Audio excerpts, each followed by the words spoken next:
Hello everyone. तो आज हम क्लास 6 के चैप्टर 3 जो हमारा कंप्लीट हो गया था उसके जो अभ्यास प्रश्न दिए हैं बुक में उनको सॉल्व करेंगे। तो पहला क्वेश्चन है, हमें किसी मिश्रण के विभिन्न जो अवयव होते हैं उनको पृथक करने की आवश्यकता क्यों होती है।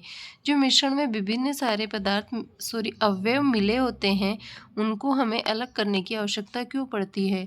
तो चावल में कंकड़ मिले हैं तो एक प्रकार की अशुद्धि है, तो अशुद्धियों को अलग करने के लिए हम मिश्रण से अवयवों को पृथक करने की आवश्यकता होती है। आप नोट डाउन कीजिए मैंने जो बताया उसे, कि हमें अशुद्धियों को पृथक करने के लिए मिश्रण से अवयवों को अलग करने की आवश्यकता होती है।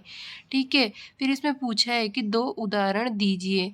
ऐसे कोई 2 उदाहरण दीजिए जिनके मिश्रण से हम उन अवयवों को पृथक करते हैं। तो फर्स्ट एग्जाम्पल है चावल से पत्थर को अलग करना एंड सेकंड एग्जाम्पल है मक्खन प्राप्त करने के लिए दूध का मंथन। ठीक है, जब मक्खन से दूध का मंथन क्यों किया जाता है? मक्खन निकालने के लिए। तो दो उपयोगी वस्तुओं को अलग करने के लिए, दो उपयोगी वस्तुओं को अलग अलग यूज़ करने के लिए हम उनका मंथन करते हैं। ठीक है, तो या तो उपयोगी पदार्थों को प्राप्त करने के लिए या अनुपयोगी पदार्थों को हटाने के लिए हम अवयवों को हटाते हैं, उनका पृथक्करण करते हैं। फर्स्ट क्वेश्चन क्लियर है? मुझे कमेंट कीजिए। अगर नहीं समझ आता है तो मैंने पीछे बुक को रीड करवाया है, आप उसमें जाकर देखिए, वहाँ आपको अच्छे से समझ आएगा। एंड देन सेकंड क्वेश्चन, निष्पादन से आप क्या अभिप्राय है? निष्पादन से आप क्या समझते हैं? ये कहाँ उपयोग होता है? तो मैंने आपको अच्छे से पढ़ाया है कि निष्पादन होता क्या है। आप ऊंची सी जगह पे खड़े हो जाइए, एक सूपड़ा लीजिए, उसमें अनाज को भरिए और जिधर हवा का रुख हो उधर से उसे पटकना शुरू कीजिए। तो उसमें जितनी भी धूल मिट्टी भूसी होगी वो उड़कर दूर चली जाएगी और जो आपका अनाज है वो नीचे गिर जाएगा। ठीक है, तो हम इसका उपयोग कहाँ करते हैं? तो किसान के द्वारा अनाज से भूसे को अलग करने के लिए हम इसका यूज़ करते हैं।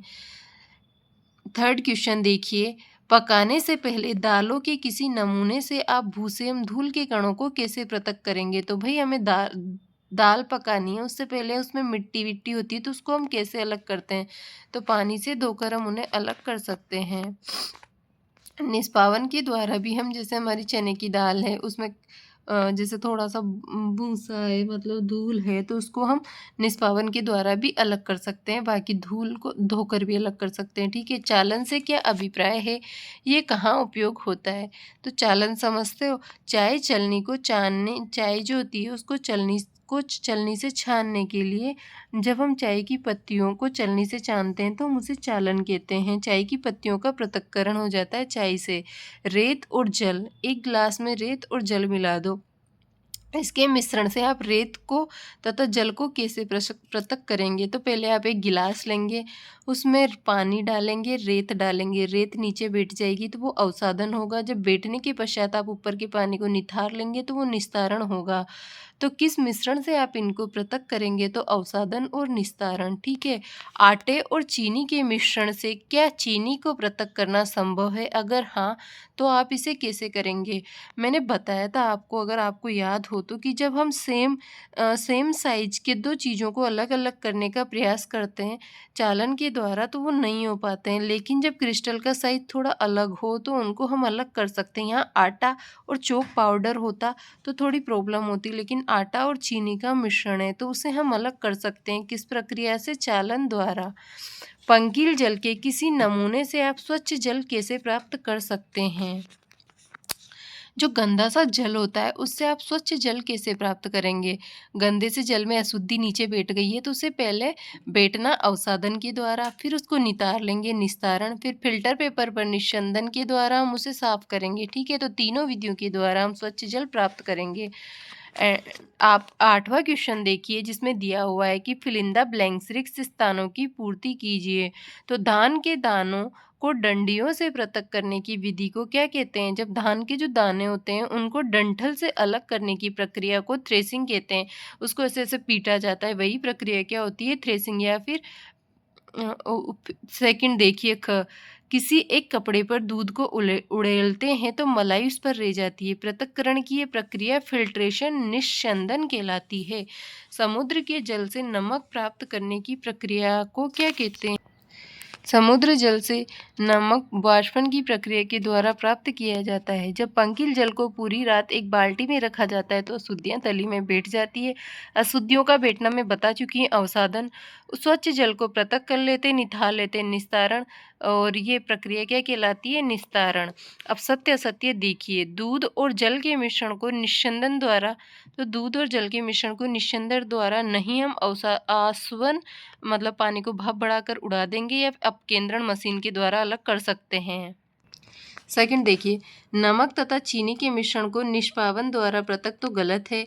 चाय की पत्तियों को चाय से पृथक्करण करने के लिए निस्यंदन सही है। अनाज के भूसे को पृथक करने के लिए निस्तारण नहीं, निष्पावन होगा, तो ये भी गलत है। जल में चीनी तथा नींबू का रस मिलाकर हमने शिकंजी बनाई। आप बर्फ डालकर इसे ठंडा करना चाहते हैं। इसके लिए शिकंजी में बर्फ चीनी घोलने से पहले डालेंगे या बाद में? किस प्रकरण में चीनी घोलना ज़्यादा संभव होगा? तो आप बर्फ पहले डाल देंगे, डालने पर अधिक चीनी को घोलना संभव होगा। तो ये आपके क्वेश्चन सोल्व हुए चैप्टर 3 के। मैं आई होप आपको सब कुछ समझ आया होगा। मेरे को पता है कि मैं आपके लिए नोट डाउन नहीं कर पा रही हूँ, अच्छे से पूरी डिटेल्स नहीं लिख पा रही हूँ, लेकिन आप भरोसा रखिए, मैं आपकी सारी प्रॉब्लम्स को सोल्व कर दूँगी। प्लीज़ आप चैप्टर को अच्छे से पढ़िए और जो मैं बोलती हूँ उसे चैप्टर में ढूंढिए, या मैं जो बोलती हूँ उसे नोट डाउन करने की कोशिश कीजिए। जो 3-4 क्वेश्चंस आगे करवाएं तो आपको सब कुछ अच्छे से समझ आएगा, आपको सब कुछ अच्छे से क्लियर होगा।